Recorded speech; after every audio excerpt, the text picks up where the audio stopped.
remarkable statement. It is. It is you can't really put a cork on that. You can't really contain God.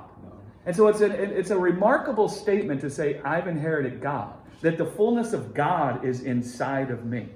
Now, we don't want to use that as a metric to judge ourselves by what we see coming out of us or how much we see us functioning in that. But we also don't want to put a box on what the fullness of God in me can bring forth.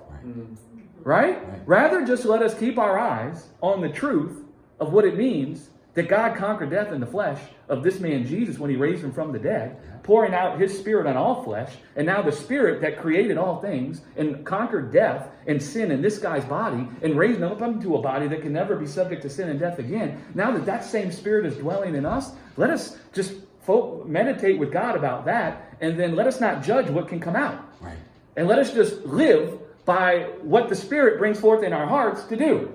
Do you see what I'm saying? Yes. Yes. Jesus believes something in his heart to call the money out of that fish's mouth.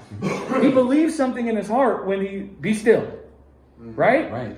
He didn't say, well, the Father can do this, so I ought to be able to do it too. He didn't say, I just got to take my authority. Yes. God has given me authority, and now I got to take my authority. He didn't say any of that crap.